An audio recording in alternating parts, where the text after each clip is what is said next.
Salam sehat yang terhormat Bapak Ibu Kepala Dinas Kesehatan di Provinsi, Kabupaten Kota, dan beserta jajarannya, serta Bapak Ibu yang bekerja di Puskesmas, juga pemerhati Puskesmas.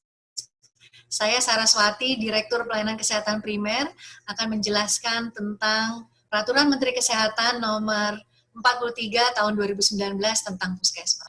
Bapak Ibu yang terhormat, Peraturan Menteri Kesehatan nomor 43 tahun 2019 tentang Puskesmas ini merupakan revisi dari Permenkes nomor 75 tahun 2014 tentang Pusat Kesehatan Masyarakat.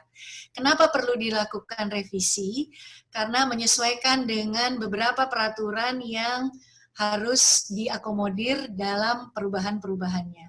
Oleh sebab itu, penyesuaian dalam kebijakan pemerintah tersebut juga untuk memperkuat fungsi penyelenggaraan upaya kesehatan masyarakat dan upaya kesehatan perorangan, terutama dalam hal promotif preventif. Selain itu juga memperkuat peran puskesmas sebagai penanggung jawab wilayah.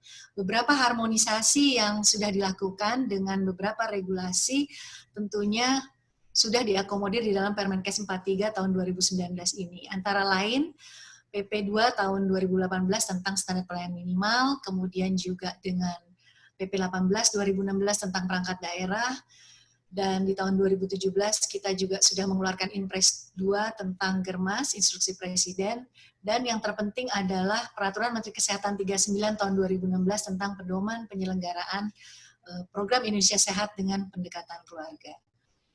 Di dalam Permenkes 43 tahun 2019 ini, struktur yang tercantum dan sudah ada adalah mulai dari ketentuan umum, prinsip penyelenggaraan tugas fungsi dan wewenang puskesmas, bagaimana persyaratannya, pengkategorisasian puskesmas, perizinan registrasi, organisasi dan tata hubungan kerja, penyelenggaraan, pendanaan, sistem informasi puskesmas, juga pembinaan dan pengawasan, dan ketentuan peralihan serta ketentuan penutup. Untuk ketentuan umum, di dalam Pusat Kesehatan Masyarakat disebutkan bahwa Puskesmas adalah Fasiankes yang menyelenggarakan upaya kesehatan masyarakat dan upaya kesehatan perseorangan tingkat pertama, mengutamakan promotif preventif di wilayah kerjanya. Saat ini jumlah puskesmas sesuai dengan data Pusdatin per 31 Desember 2019 adalah 10.134 puskesmas. Di bagian awal dari regulasi ini disebutkan bahwa tujuan pembangunan kesehatan puskesmas adalah mewujudkan wilayah kerja puskesmas yang sehat dengan masyarakat yang dimulai dengan perilaku sehat, kemudian bagaimana menciptakan lingkungan sehat, derajat kesehatan yang optimal, selain itu juga harus pelayanan kesehatan bermutu, sehingga dapat mensupport kecamatan sehat dan tentu saja kabupaten kota sehat.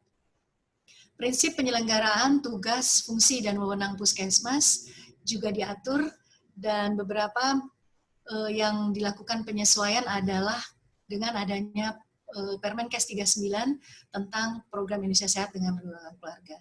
Maka di dalam prinsip penyelenggaraan ini, selain paradigma sehat, kemudian pertanggungjawaban wilayah, kemandirian masyarakat, ketersediaan akses Siankes, teknologi tepat guna, dan keterpaduan dan kesinambungan, tugas yang diharapkan adalah bagaimana melaksanakan kebijakan kesehatan untuk mencapai tujuan pembangunan kesehatan di wilayah kerjanya dengan pendekatan keluarga.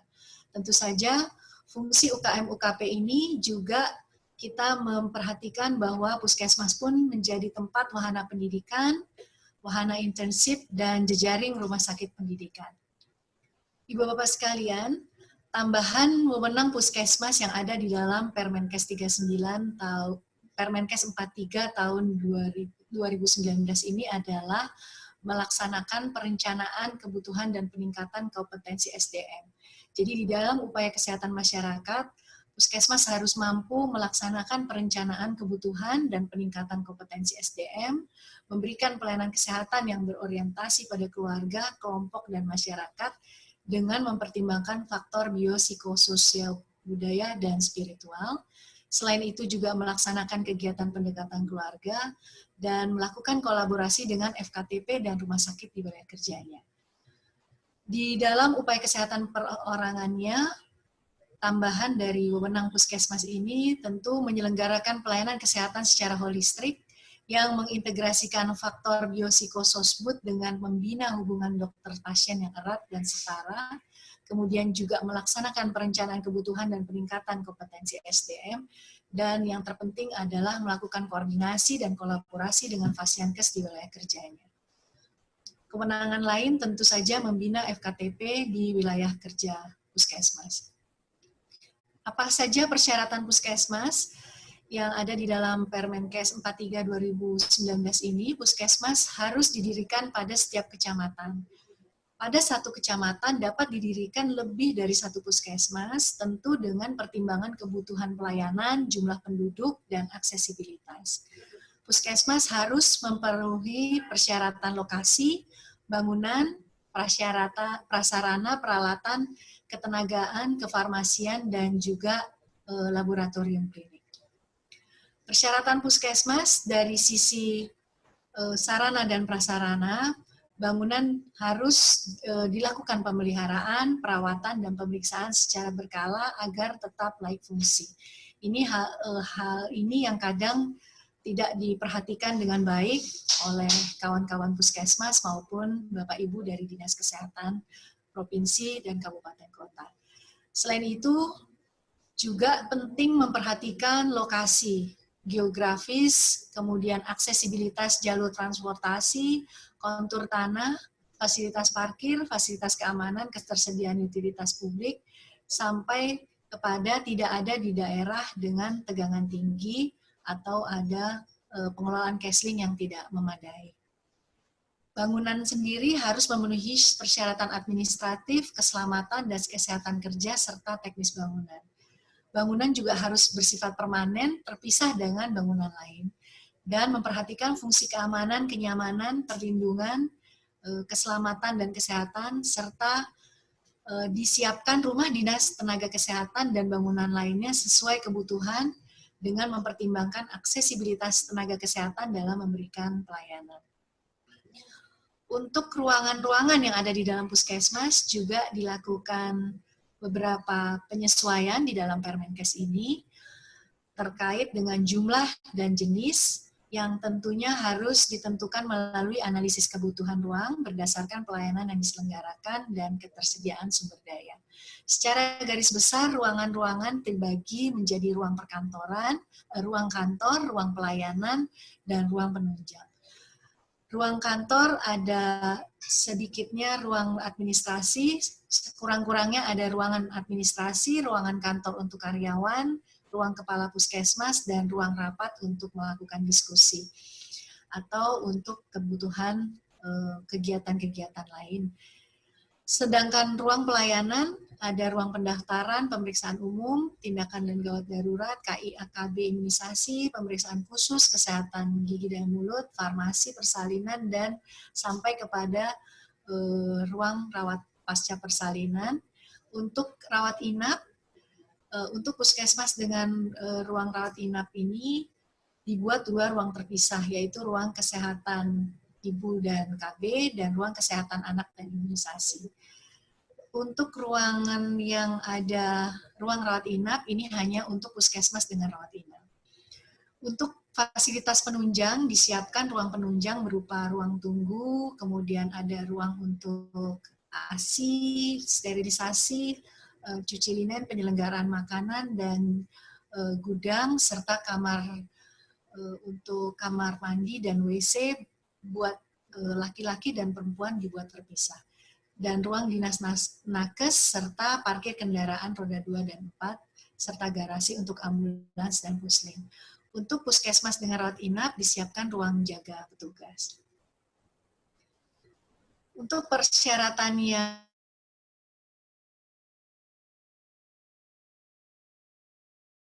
yang prasarana harus melistrikan juga sistem komunikasi, gas medik, proteksi petir, dan juga support lain seperti pengendalian kebisingan dan kendaraan puskesmas keliling dapat dilengkapi dengan ambulans dan kendaraan lainnya.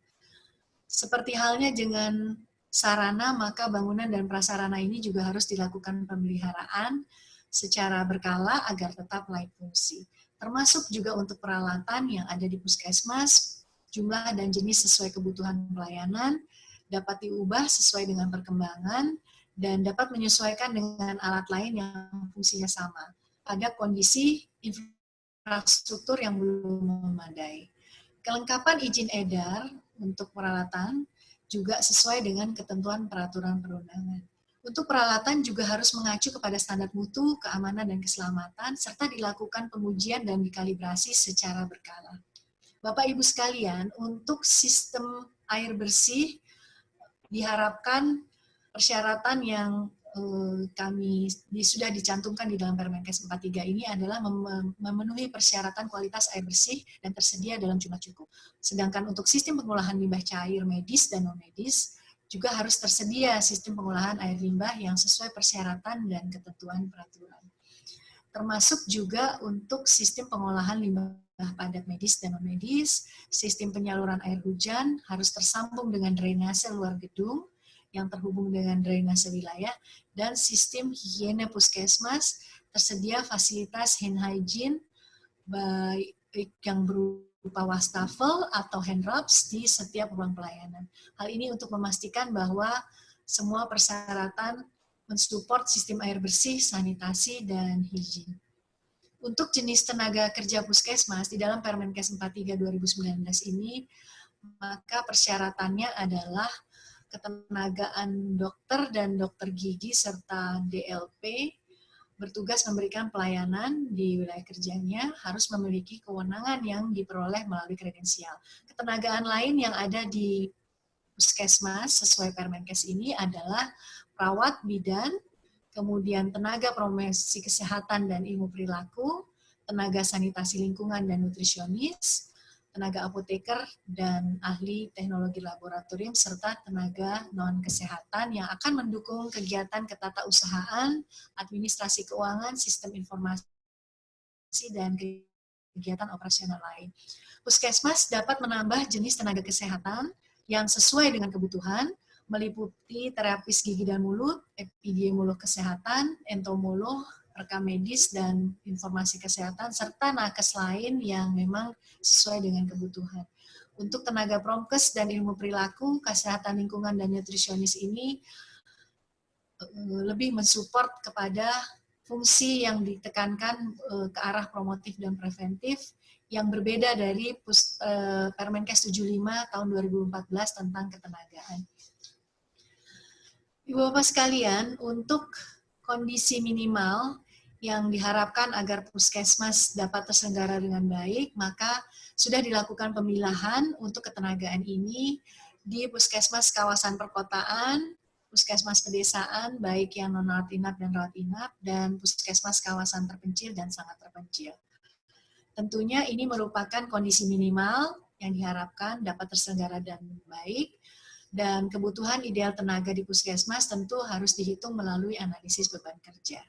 Ini bisa dilihat di dalam tabel ini bagaimana ketenagaan minimal tersebut untuk masing-masing kategori puskesmas yang sudah ditetapkan, termasuk juga untuk tenaga non-kesehatannya. Secara keseluruhan jumlahnya adalah 22 untuk di puskesmas kawasan perkotaan, dan puskesmas kawasan pedesaan yang non-rawat inap adalah 19, dan non-rawat inap 19 dan di rawat inap 27, sedangkan untuk kawasan terpencil dan sangat terpencil, ketenagaan minimal yang harus ada di puskesmas non-rawat inap adalah 19 dan rawat inap. Hal ini tentu menjadi acuan dan nanti dapat dikembangkan sesuai dengan analisis beban kerja di masing-masing wilayah Bapak Ibu sekalian. Persyaratan puskesmas lain tentu yang menyangkut dengan kefarmasian dan laboratorium, di mana kefarmasian tentu ruang farmasi tersedia unit pelayanan tempat penyelenggaraan dan harus memenuhi kriteria ketenagaan, bangunan, sarana, prasarana, dan juga kelengkapan dan sesuai dengan ketentuan peraturan perundangan yang ada. Untuk laboratorium, diharapkan dapat menunjang upaya-upaya diagnosis penyakit yang ditangani oleh puskesmas, juga bisa menunjang penyembuhan penyakit dan pemulihan kesehatan. Laboratorium klinis ini harus memenuhi kriteria ketenagaan, bangunan, prasarana, perlengkapan, dan peralatan, serta juga harus mengacu kepada ketentuan peraturan perundangan yang terkait. dengan pelayanan laboratorium. Kategori puskesmas, sebagaimana tadi sudah saya sampaikan di awal, secara garis besar kategori puskesmas ini, setiap puskesmas memiliki pendekatan atau strategi dalam menyelesaikan permasalahannya berdasarkan kondisi biopsikososiokultural dan berdasarkan karakteristik wilayah kerja, dibagi menjadi puskesmas kawasan perkotaan, kawasan pedesaan, terpencil, dan sangat terpencil. Sedangkan berdasarkan kemampuan pelayanannya, dibagi menjadi non-rawat inap dan rawat inap. Kategori puskesmas ini tentu harus ditetapkan oleh bupati, wali kota, dan dapat berada di daerah perbatasan dengan negara lain. Puskesmas non-rawat inap dapat memberikan perawatan pada persalinan normal. Sedangkan puskesmas rawat inap merupakan puskesmas yang diberi tambahan sumber daya untuk menyelenggarakan rawat inap. Apa yang menjadi persyaratan dari puskesmas rawat inap? Tentunya bahwa puskesmas rawat inap adalah yang menyediakan tempat tidur di kawasan pedesaan terpencil dan sangat terpencil yang jauh dari fasilitas kesehatan rawat tingkat lanjut. Kemudian puskesmas rawat inap juga menyediakan tempat tidur untuk pelayanan persalinan normal, kemudian juga untuk melakukan perawatan, penanganan ala pasien sebelum dilakukan rujukan ke Fasyankes tingkat lanjut sesuai dengan kebutuhan pelayanan. Puskesmas kawasan perkotaan yang menyelenggarakan rawat inap sebelum diundangkannya Permenkes 43 tahun 2019 ini masih dapat melakukan perawatan dan diberikan masa peralihan 3 tahun sejak diundangkannya Permenkes ini. Untuk pelayanannya sendiri dalam puskesmas rawat inap dipersyaratkan maksimal 5 hari perawatan.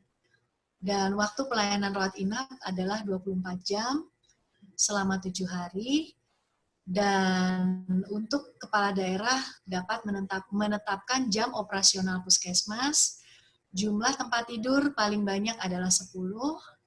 Dan untuk anak-anak, dewasa pria, dewasa wanita secara proporsional dan diatur di internal puskesmas tersebut. Bagaimana dengan perizinan dan registrasi?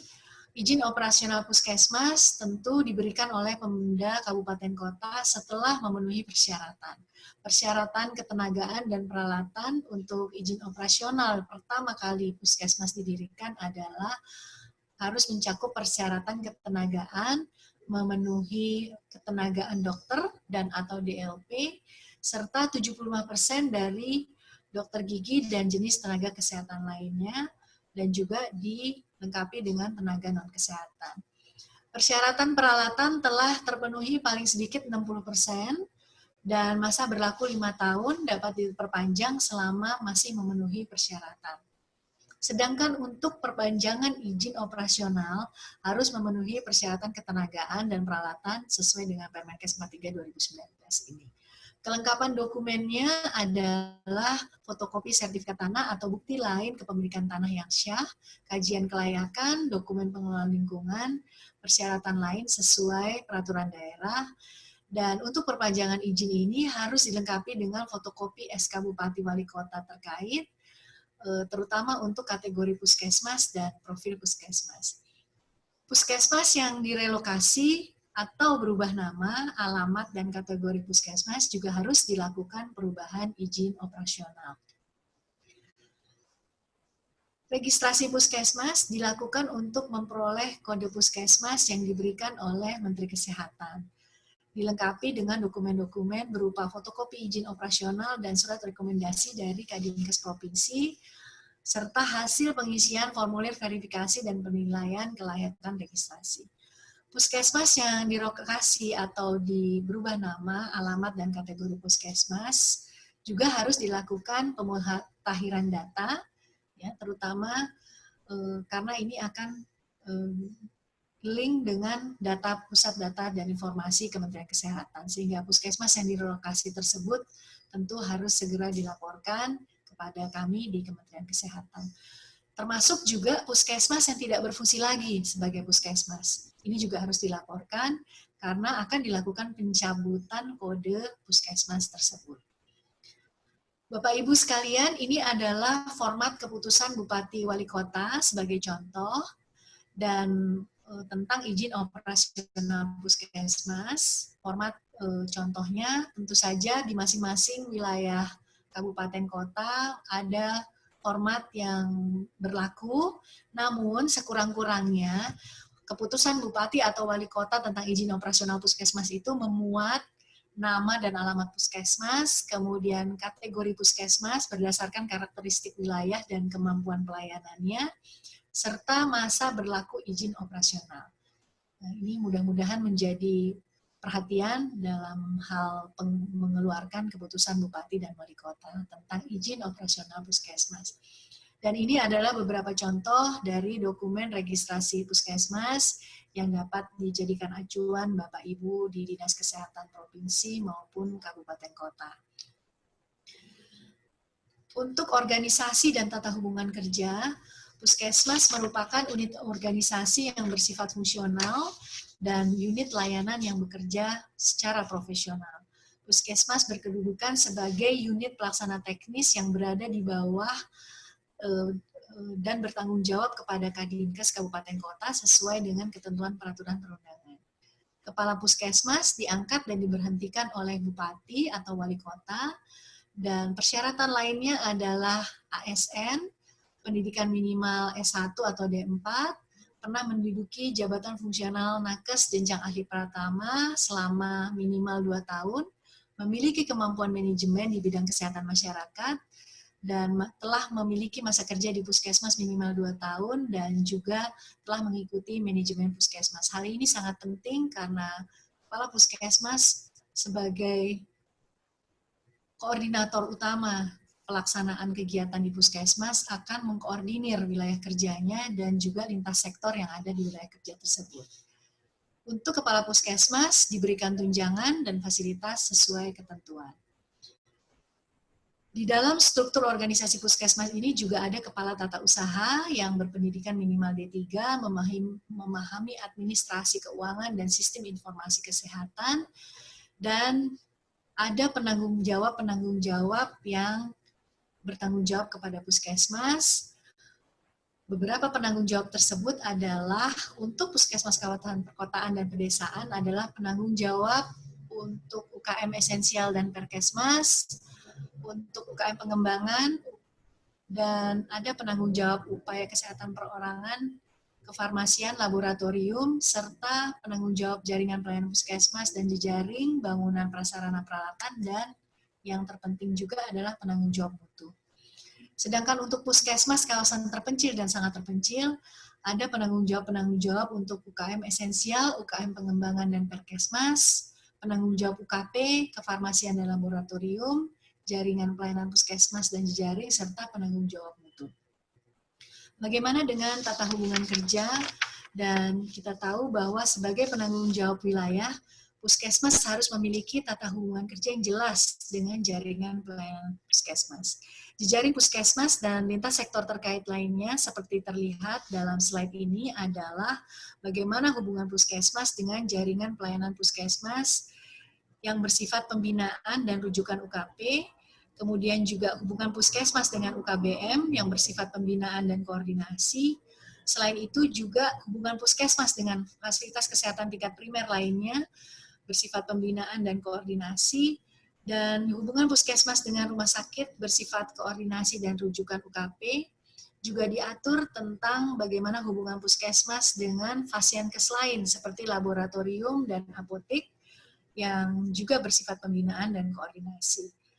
Hubungan puskesmas dengan lintas sektor lainnya seperti jajaran pendidikan, kepolisian juga bersifat koordinasi, dan dengan Dinas Kesehatan Kabupaten Kota dan juga membina puskesmas, diharapkan Dinas Kesehatan Kabupaten Kota membina puskesmas dan dapat merujuk untuk rujukan UKM-nya ke Dinas Kabupaten Kota.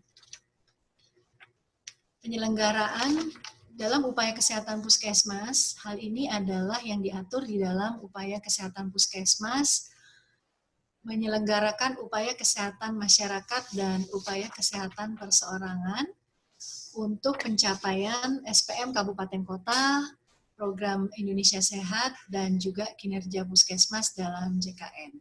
Untuk UKM esensial yang sangat urgent dan juga diutamakan adalah bagaimana promosi kesehatan, kesehatan lingkungan, kesehatan keluarga, gizi, dan pencegahan pengendalian penyakit.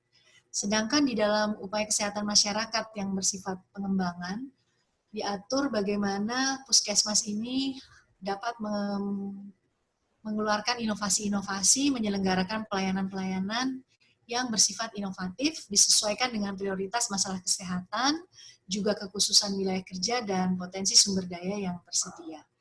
Untuk upaya kesehatan perorangan, mengatur ada rawat jalan untuk tunjangan sehat maupun sakit, ada gawat darurat, persalinan normal, perawatan di rumah, dan juga rawat inap sesuai dengan kebutuhan pelayanan. Dalam melaksanakan UKM dan UKP, Puskesmas menyelenggarakan kegiatan manajemen puskesmas, pelayanan kefarmasian, pelayanan perkesmas, dan pelayanan laboratorium, serta kunjungan keluarga sesuai dengan Permenkes 39 tahun 2016 tentang PSPK. Untuk jaringan dan jejaring puskesmas serta sistem rujukan dan pengelolaan keuangan juga sudah diatur di dalam Permenkes 43 ini, di mana jaringan puskesmas yang termasuk adalah puskesmas pembantu, puskesmas keliling, praktik bidan desa.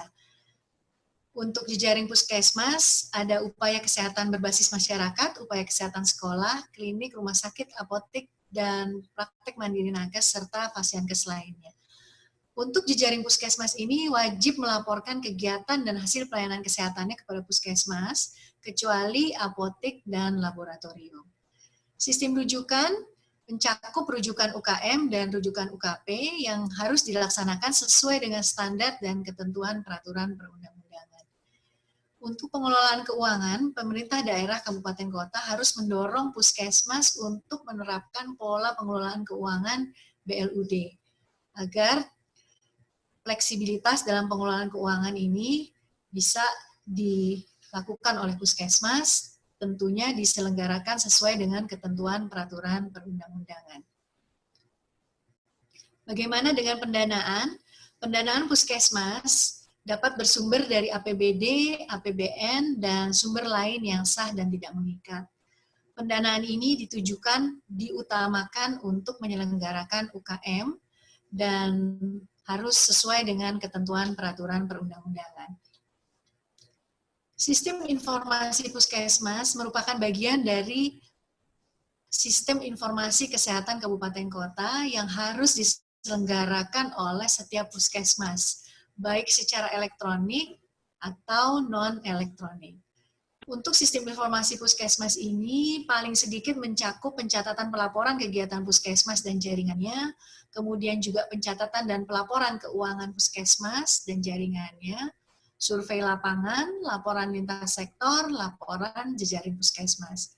Puskesmas menyampaikan laporan kegiatannya yang bersumber dari laporan-laporan tersebut, baik dari data program kesehatan melalui komunikasi data secara berkala kepada Dinas Kesehatan Kabupaten Kota.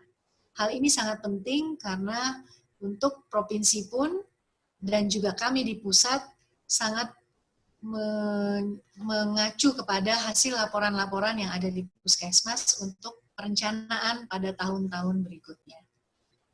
Pembinaan dan pengawasan terhadap puskesmas dilakukan oleh pemerintah pusat, pemerintah daerah, baik provinsi maupun pemerintah daerah kabupaten kota, dan juga dapat melibatkan organisasi profesi. Selain itu, pembinaan dan pengawasan puskesmas juga diarahkan untuk meningkatkan mutu pelayanan kepada masyarakat. Dapat berbentuk bantuan teknis, juga pendidikan dan pelatihan. Pembinaan dan pengawasan puskesmas, Bapak Ibu bisa melihat bahwa untuk Dinas Kesehatan Kabupaten Kota tentu harus menjamin kesinambungan ketersediaan sumber daya, termasuk juga ketersediaan dana operasional dan pemeliharaan sarana prasarana dan alkes, dan peningkatan kompetensi, kredensial dan rekredensial nakes, memonef kinerja puskesmas, termasuk juga melakukan BIMTEK terintegrasi, dan diharapkan Dinas Kabupaten Kota dapat memberikan solusi masalah agar dapat mendukung pengembangan upaya-upaya kesehatan yang dilakukan oleh kawan-kawan puskesmas. Selain itu juga Dinas Kesehatan Kabupaten Kota mengeluarkan regulasi-regulasi yang bersifat peningkatan akses dan mutu pelayanan. Dan juga kami mengharapkan Dinas Kabupaten Kota bisa memfasilitasi integrasi secara lintas program dan sesuai dengan yang sudah saya sampaikan tadi, bisa menyampaikan laporan kegiatan, data, dan masalah kesehatan prioritas kepada Dinas Kesehatan Provinsi.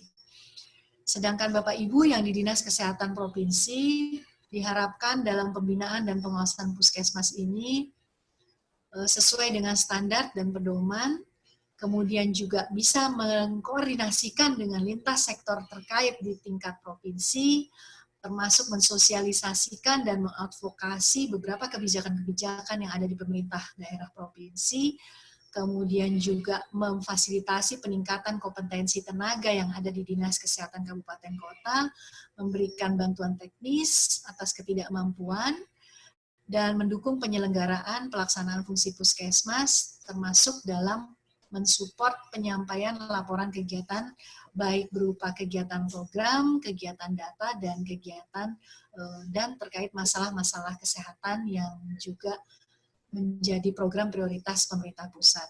Sedangkan kami di Kementerian Kesehatan, tentunya dalam melakukan pembinaan dan pengawasan puskesmas, fungsi kami adalah menetapkan standar dan pedoman yang akan diimplementasikan dan dilaksanakan oleh puskesmas, kemudian juga akan mengkoordinasikan lintas sektor tingkat pusat, antar kementerian lembaga yang ada di pusat, kemudian sosialisasi dan advokasi, serta memfasilitasi juga peningkatan kompetensi tenaga di Dinkes Provinsi, dan tentunya memberikan dukungan bagi Dinkes Provinsi, Kabupaten Kota dalam penyelenggaraan dan pelaksanaan fungsi puskesmas.